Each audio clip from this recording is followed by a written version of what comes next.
kung i-schedule nila, kontrolado din po ng majority at ng chairman sino ang iimbitahin. Kontrolado din kung once a week, once a month.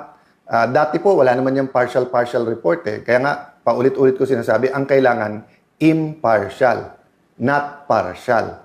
And paano ka maglalabas ng partial na hindi mo pa nabubuo yung theory kung ano talaga nangyari? Tignan nyo po, sabi ng Office of the Ombudsman, may mastermind. Sabi ni Senator Lacson, walang mastermind. So paano ka maglalabas ng report na partial pa lang? And then, paano nangyari yon na panay oposisyon, na panay sa Senado? 1 trillion budget sa administrasyon, walang involved dito. Sa ibang mga panig ng gobyerno, walang involved pa dito. So, I'm not going to go into the details precisely because gusto natin independent at gusto natin yung committee ang magpatakbo. Nagulat lang po ako na sa lahat ng pwedeng maging reaction ni Senator Tito, sabi niya it's illegal. Papasalamat ako sa mga matitinik natin mga netizens na una pa kayo na tinignan yung Section 18 ng Rules ng Senate at yung Section 20 ng Rules on Investigations in Aid of Legislation. But assume natin tama si former Senate President Soto at bawal mag-create ng subcommittee. Hindi po bawal nasa rules po yan. But sabi mo, then all the majority has to do is for the chairperson, Senator Pia Cayetano, to come out herself with the notice on Monday. So, ang point ko, sa lahat ng pwedeng reaksyon, bakit parang ayaw talaga na ituloy ito? No? So again, we're not here para manggulo. Kami ang ginugulo. We're not here para dagdagan pa ang problema ng Pilipino. We're here para yung hindi maayos, ayusin. So until we have true repentance and true reforms, corruption will continue at the highest levels.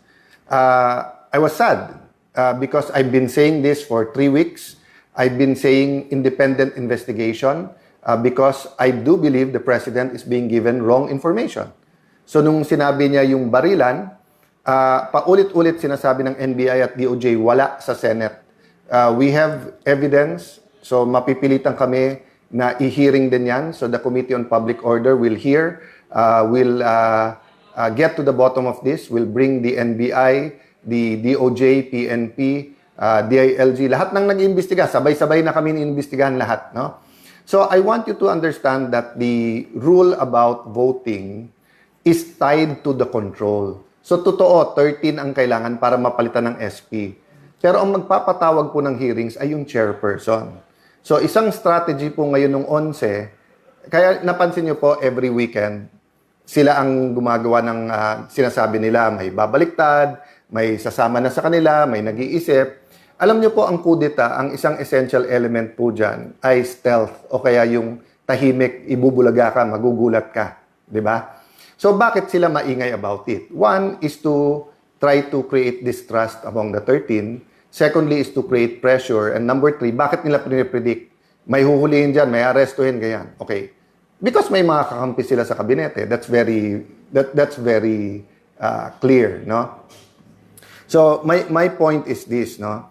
One of their intent is to not allow the electronic or teleconferencing or any kind of online voting para pag sila majority sa floor, aagawin nila yung mga committee. At pag naagaw yung mga committee, sila na naman magdidikta ngayon kung anong pwede i-hearing o hindi. Nakita nyo po na inaalok namin ng committee, they can read their members anytime.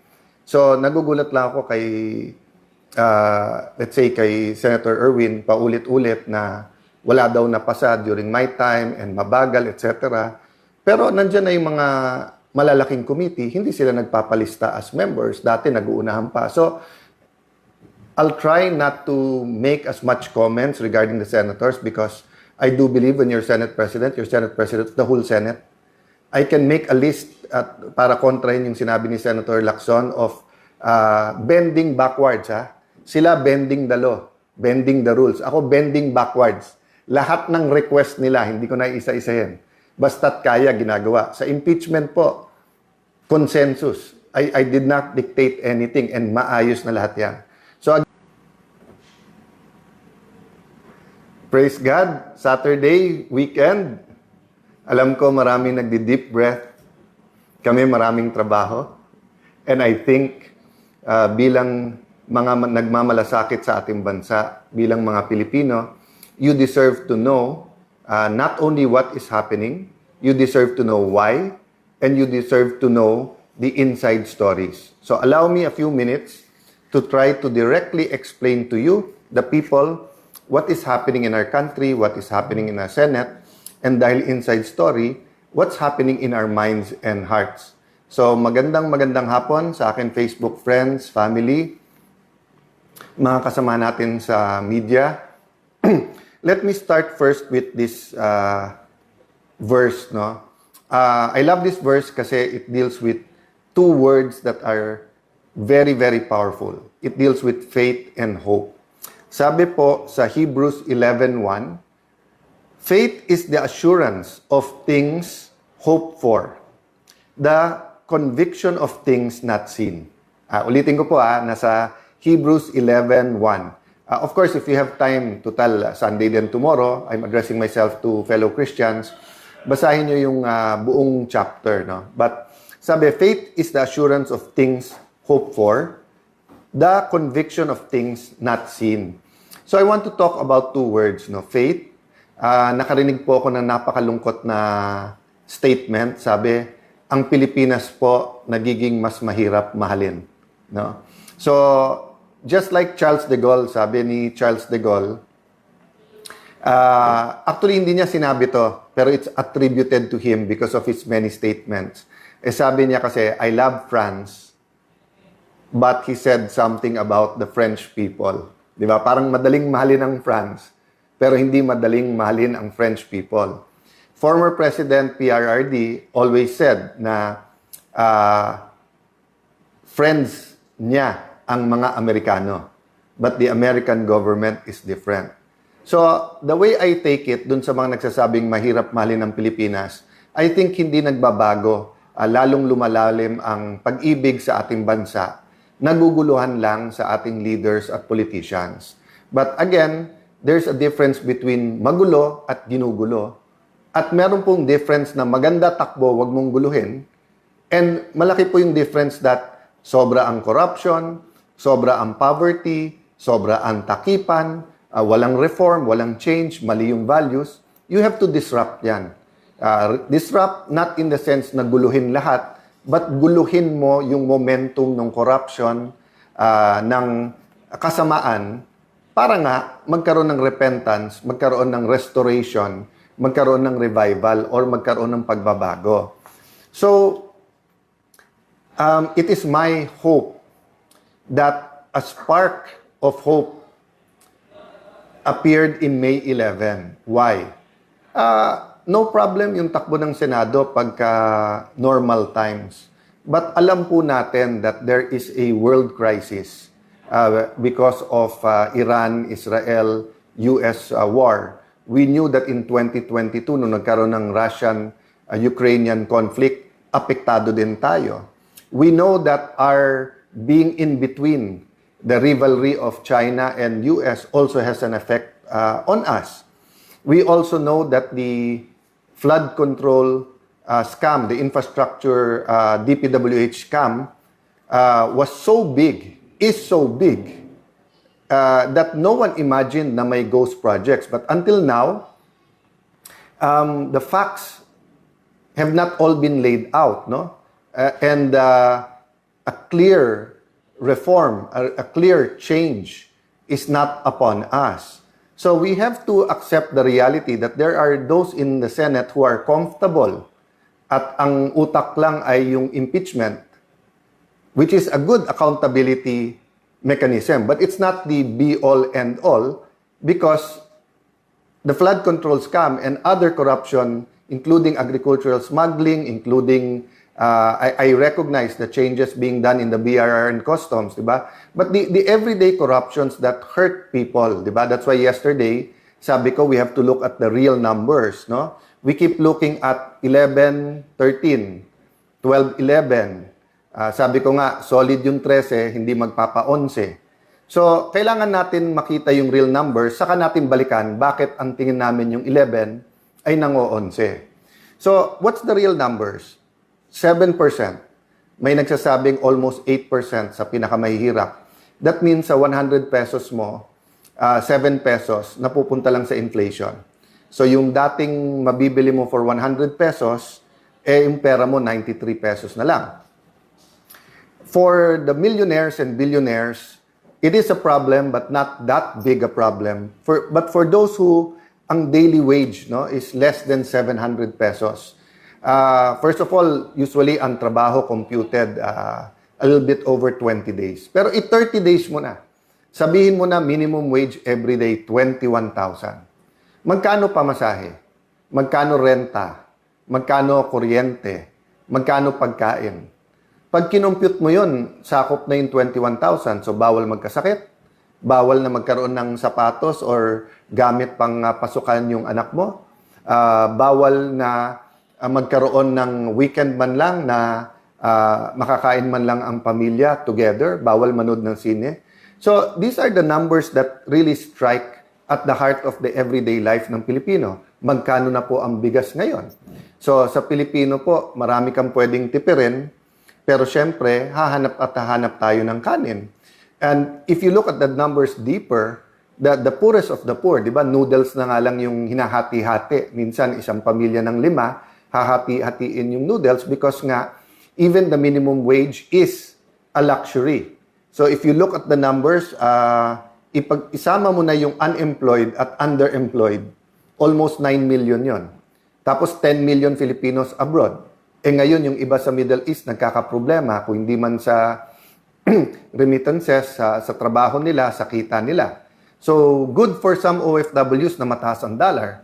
Pero sa marami na nag-i-import at sa atin mga consumer, napakataas po ng itataas ng presyo ng bilihin kung hindi po makakahabol ang peso sa value ng dollar. So, we'll have a separate talk about the numbers, but I want to emphasize sa atin pong first speech as Senate President, yung bigger picture, sinabi ko nga po, di ba, na napaka-importante po yung spiritual, economic, socio-economic well-being ng isang bansa, financial well-being ng isang bansa.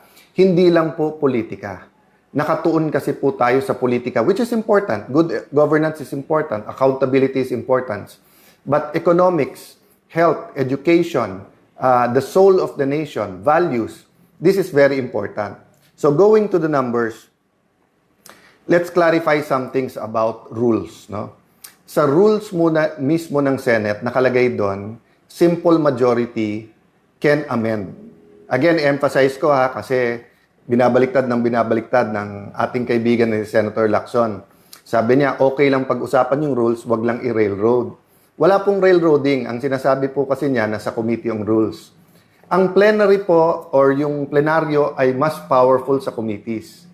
Ang mga committees, parang bowl po yan. Pwede mo ilagay dyan, tapos iproprocess sa bowl, or pwede mong tanggalin, ilipat sa bowl, or dalin sa plenary.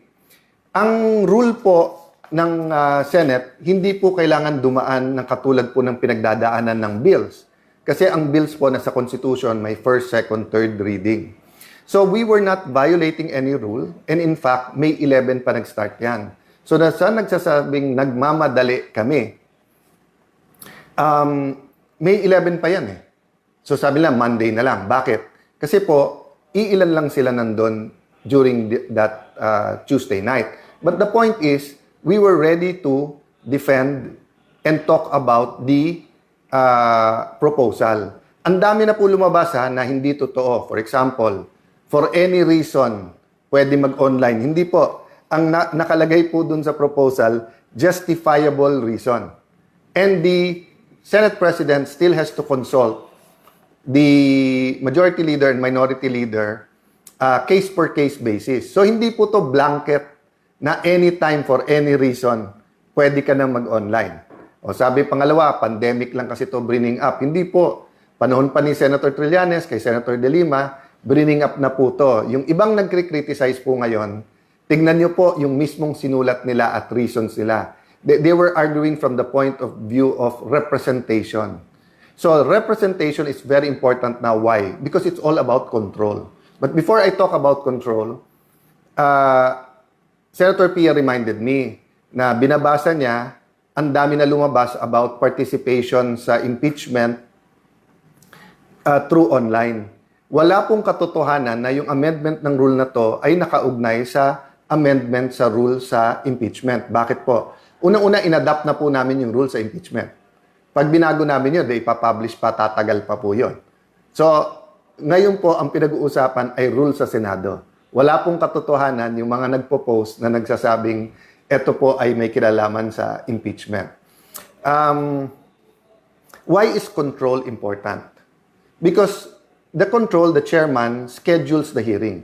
So meaning, kung mababalik sa kanila, iske-schedule ba nila yung flood control hearing? Kung iske-schedule nila, kontrolado din po ng majority at ng chairman sino ang iimbitahin.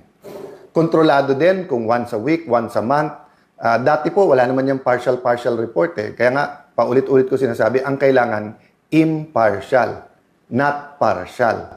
And paano ka maglalabas ng partial na hindi mo pa nabubuo yung theory kung ano talaga nangyari? Tignan niyo po, sabi ng Office of the Ombudsman, may mastermind. Sabi ni Senator Lacson, walang mastermind. So paano ka maglalabas ng report na partial pa lang? And then, paano nangyari yon na panay oposisyon, na panay sa Senado? 1 trillion budget, sa administrasyon, walang involved dito.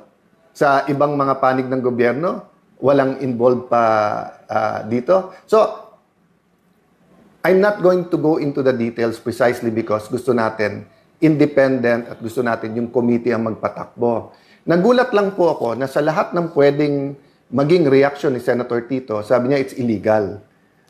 Papasalamat ako sa mga matitinik natin mga netizens na una pa kayo na tinignan yung Section 18 ng Rules ng Senate at yung Section 20 ng Rules on Investigations in Aid of Legislation. But assume natin Assume natin tama si former Senate President Soto at bawal mag-create ng subcommittee. Hindi po bawal nasa rules po yan. But sabi mo, then all the majority has to do is for the chairperson, Senator Pia Cayetano, to come out herself with the notice on Monday. So, ang point ko, sa lahat ng pwedeng reaksyon, bakit parang ayaw talaga na ituloy ito? No? So again, we're not here para manggulo, kami ang ginugulo. We're not here para dagdagan pa ang problema ng Pilipino. We're here para yung hindi maayos, ayusin. So until we have true repentance and true reforms, corruption will continue at the highest levels. I was sad because I've been saying this for 3 weeks. I've been saying independent investigation. Because I do believe the President is being given wrong information. So nung sinabi niya yung barilan, paulit-ulit sinasabi ng NBI at DOJ, wala sa Senate. We have evidence, so mapipilitan kami na i-hearing din yan. So the Committee on Public Order will hear, will get to the bottom of this, will bring the NBI, the DOJ, PNP, DILG, lahat ng nag-iimbestiga, sabay-sabay na kami iimbestigahan lahat, no?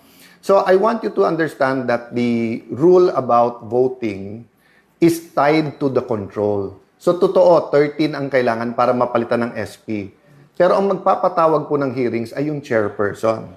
So isang strategy po ngayon ng 11, kaya napansin nyo po every weekend, sila ang gumagawa ng sinasabi nila, may babaliktad, may sasama na sa kanila, may nag-iisip.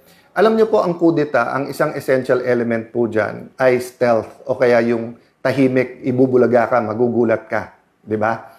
So, bakit sila maingay about it? One is to try to create distrust among the 13.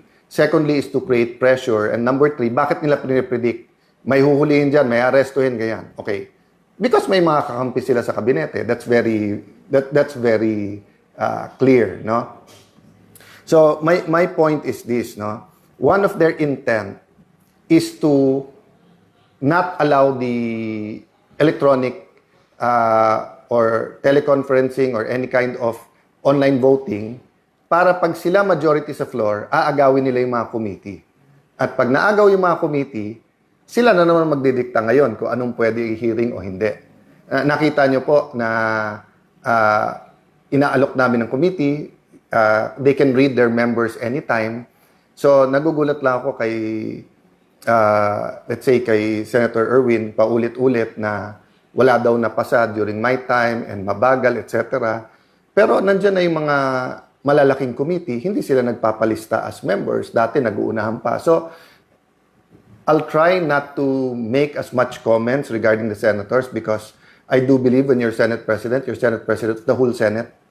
I can make a list para kontrahin yung sinabi ni Senator Lacson of bending backwards. Sila bending the law, bending the rules. Ako bending backwards. Lahat ng request nila, hindi ko na isa-isahin. Basta't kaya, ginagawa. Sa impeachment po, consensus. I did not dictate anything and maayos na lahat yan. So again, I want to emphasize the priorities of this majority. No? One is the soul of the nation. So good governance. Okay? Kasama po dun sa good governance, hindi lang yung accountability, which is the committee hearings and the impeachment. Kasama din po dyan yung mga legislation that goes into the real numbers o yung economics para hindi gutom ang ating mga kababayan, para walang temptation for crimes and for corruption, di ba? So, kasama sa good governance, accountability, blue ribbon, kasama din po dyan yung impeachment, no? Then, as I said, kasama din po dyan yung real numbers. So, many other things will come up. There are administrative things. But as you see, no? Sabi nga nila, they're throwing everything, including the kitchen sink at you. No, they're even the kitchen. Tinatapon na sa amin. Anything they can think of, kaso daw. So guys, what can you do? One, pray for us. Pray for the nation. Two, tutukan. Res ipsa loquitur. The thing speaks for itself. Read between the lines. Anyone can speak. Pero tignan nyo kung sino nagsasabi ng totoo. So let me stop there and ask for prayers, for reflections, for insights during this weekend. Hopefully, both sides will have their numbers in full force Monday. But yun nga, tuloy kasi yung takutan at yung sinasabing maaresto na and then kung sino-sino ninename nila na babaliktad. What's happening in the Senate, lahat tayo may stake dyan. Ang ating, pati yung hindi pa botante, all Filipinos have a stake there because we all came together under different constitutions saying that check and balance and an independent legislature is good for the nation.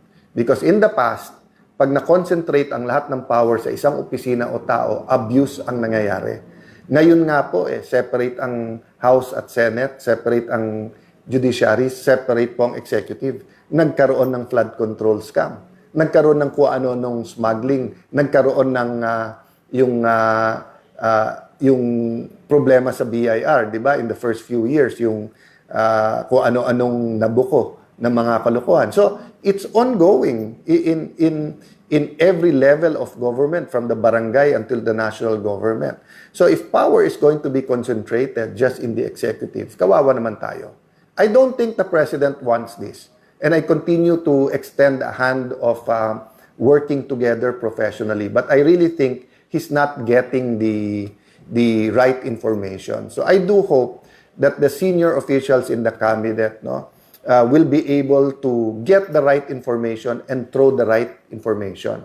Because one, yung 11, nang-11 talaga, hindi nagbibigay ng tamang informasyon, then there are forces, spiritual and physical forces in this nation that wants to keep us poor, that wants to corrupt, that wants to take out hope. So where I started, that's where I'll end. Don't lose faith, mga kababayan. Have faith. Don't lose hope, mga kababayan. So Christians, Muslim, anuman ang ating paniniwala, keep praying. Malaki ang pag-asa ng ating bansa, but we have to get things done. Good afternoon. God bless you all.